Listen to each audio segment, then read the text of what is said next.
एक राजा बहुत बड़ा दानी था। वह महीने में एक दिन सबको दान देता था। लोग जो भी मांगे उसे वही मिलता था। ऐसे ही एक महीने में वह लोगों को दान दे रहा था। उस राजमहल में बहुत भीड़ लगी थी। सब कोई कुछ न कुछ मांग रहे थे। जिस इंसान को जो भी चाहिए था दिया जा रहा था। राजा के अधिकारियों के द्वारा दिया जा रहा था। ठीक उसी समय वहाँ एक फकीर बाबा आए। वह भी दान लेने के लिए दान की पंक्ति में लग गया।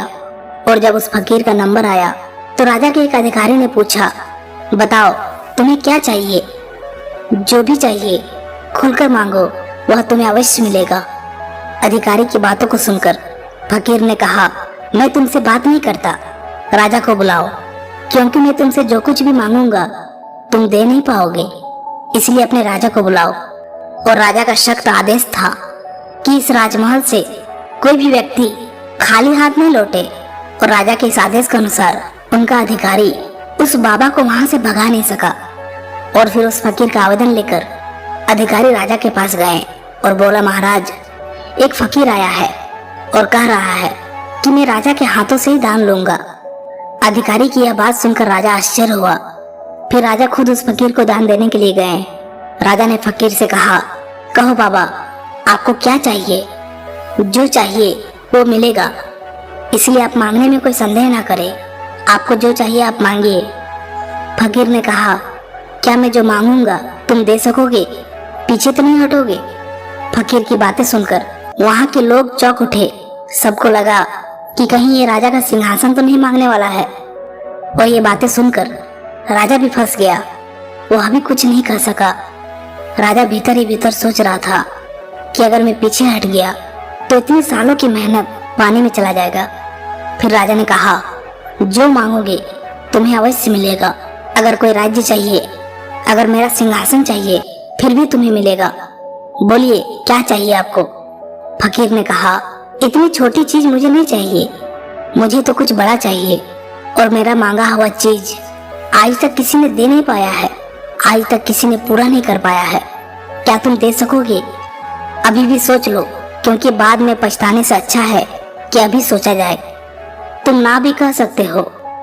ये बात सुनकर राजा के अहंकार को ठेस पहुंच गया और सख्त लफ्जों में कहा, मेरे राज्य में किसी चीज की कोई कमी नहीं है। जो चाहोगे तुम्हें वो मिलेगा। मांग करके तो देखो। फिर फकीर ने अपनी झोली से एक कटोरा निकाला और कहा, महाराज, मैं बस इतना ही चाहता हूँ कि मेरे इस कटोरे को किसी भी चीज से भर दो। फकीर की ये बात सुनकर राजा और वहां खड़े सभी लोग जोर जोर से हंसने लगे। राजा ने अपने मंत्री से कहा, लगता है यह कोई पागल है, बेकार में ही इतना बड़ा हंगामा कर दिया है। फिर अपने अधिकारियों से कहा, जाओ और इसके कटोरे को सोने के सिक्के से भर दो। अधिकारियों ने सिपाहियों का आदेश दिया और अधिकारियों का आदेश सुनकर सिपाही ने तुरंत कुछ सोने के सिक्के ले आए और फकीर के कटोरे में सोने के सिक्के डाल दिए। लेकिन सोने के सिक्के डालने के बावजूद भी वह कटोरा नहीं भरा, वह तो खाली ही था। फिर मंत्री ने और सोने के सिक्के डालने को कहा।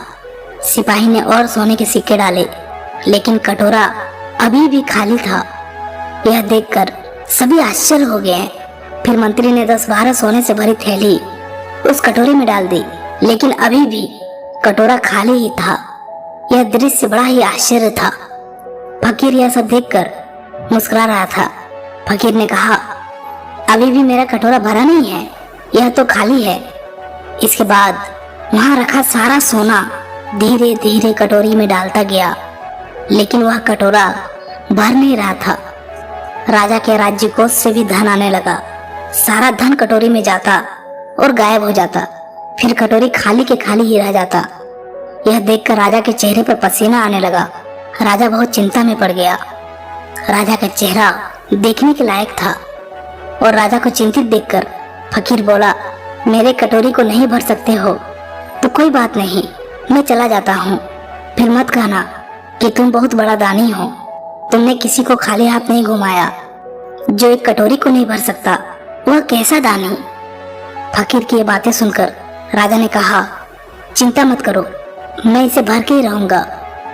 धीरे धीरे राज्य में जितना भी धन था, जितना सोना था, सारा उस फकीर के कटोरे में डाल दिया गया। मंत्री और सिपाही को भी चिंता होने लगा कि इस तरह से तो राजा अपने राज्य के सारा धन को बर्बाद कर देंगे और फिर राज्य चलाने के लिए उनके पास कुछ भी धन नहीं बचेगा। फिर मंत्री ने चुपके से राजा को कहा, महाराज, अभी तक राज्य का आधा से ज्यादा धन इस फकीर के कटोरे में डाला जा चुका है, अभी और क्या किया जाए। फिर फकीर ने बोला कि हे राजन, अगर आप इसे सोने से नहीं भर सकते हो तो आप इस कटोरी को अपने राज्य की किसी भी चीज से भर सकते हो। यह सुनकर मंत्री ने फिर राजा को कहा कि महाराज, जब ये फकीर कह रहा है तो क्यों न इस कटोरी को इस राज्य के कपड़ों से भर दिया जाए। राजा ने कहा, तुम्हारा सुझाव तो उत्तम है। फिर राजा ने आदेश दिया कि इस फकीर की कटोरी को कपड़ों से भर दो। फिर उस कटोरी को कपड़ों से भरा जाने लगा, लेकिन सारे कपड़े कम पड़ गए। राज्य में कपड़ों की कमी होने लगी। राजा ने मंत्री से कहा कि अब क्या किया जाए, इस फकीर का कटोरा तो भरता ही नहीं। फिर मंत्री ने राजा को चुपके से कहा, महाराज, हमारे पास झुकने के अलावा और कोई उपाय नहीं है, कोई रास्ता नहीं है। यह फकीर कोई मामूली फकीर नहीं है, अवश्य ही कोई महान आत्मा होगा। इसके पास अवश्य ही अद्भुत शक्तियां होगी, इसलिए इनसे क्षमा मांग लेना ही चाहिए। मंत्री की ये बातें सुनकर राजा ने विवश होकर फकीर से कहा, हे बाबा, हम आपके कटोरी को भरने से नाकाम रहे हैं, इसके लिए हम आपसे क्षमा चाहते हैं। फिर फकीर ने कहा, कोई बात नहीं, इस दुनिया में अभी तक कोई भी ऐसा पैदा नहीं हुआ है कि इस कटोरी को भर पाए। आज तक इस कटोरी को कोई भर नहीं सका। उनकी बातों को सुनकर राजा ने फिर कहा कि इस कटोरी में ऐसा है क्या जो कोई भर नहीं सका। फकीर ने कहा, एक दिन मैं शमशान के रास्ते में जा रहा था, वहां मुझे एक इंसान की खोपड़ी मिली और उस खोपड़ी से मैंने यह कटोरा बनाया। यह कटोरा इंसान की खोपड़ी से बना हुआ है, यह कोई मामूली कटोरा नहीं है और इंसान की खोपड़ी कभी नहीं भरती, यह हमेशा खाली ही रहती है। इंसान जीवन भर इस खोपड़ी में कुछ न कुछ डालता रहता है, अपनी इच्छाओं को पूरा करता रहता है। एक से एक कीमती चीज, धन दौलत, सोना चांदी, इसमें सब कुछ डाला जाता है, लेकिन वासनाओं से भरी यह खोपड़ी हमेशा खाली ही रह जाती है। इसे लगता है कि हमें और चाहिए, हमें और चाहिए। फिर इंसान अपनी एक इच्छाओं को पूरा करता है, फिर ये खोपड़ी बोलता है कि हमें और चाहिए, हमें और चाहिए। ये हमेशा कुछ न कुछ मांगती ही रहती है, इसके लालच का कोई भी अंत नहीं है। इंसान की ये खोपड़ी एक अंधा कुआं है, जो भी डालो यह कभी भी नहीं भरती। इस भौतिक जगत में इंसान जीवन भर अपने हवस को पूरा करने में लगा रहता है, लेकिन कभी भी वह इसे पूरा नहीं कर पाता है। आपके जीवन काल में क्या कभी कोई इंसान ने ऐसा कहा है कि वह पूरी तरह से पूर्ण हो गया है और उसे अब से कुछ नहीं चाहिए? कोई भी ऐसा नहीं होगा। हमारी इच्छाओं का, हमारी कामनाओं का कोई अंत नहीं है। हमारी इच्छाएं अनंत है। धीरे धीरे उम्र के साथ साथ हमारी वासनाएं बढ़ती चली जाती है, हमारी इच्छाएं बढ़ती चली जाती है। इसलिए इस अंधे दौर में शामिल होने से अच्छा है कि हम खुद के लिए कुछ समय निकालें। हम अपने आप पर, खुद पर ध्यान केंद्रित करें, अपने आप को जागृत करें, अपने आप को जानें, अपने अंदर की भावनाओं को समझें, अपने अंदर की इच्छाओं को जानें। अपने आप को इस अंधों के दौड़ में शामिल करने से अच्छा है कि अपनी आंखें खोलकर किसी जगह में बैठ जाए, स्थिर हो जाए, देखे कि हमारा मन कहाँ जा रहा है, हमारी इच्छाएं क्या है, हम क्या करना चाह रहे हैं, हमारी लालसाएं कितनी बढ़ रही है।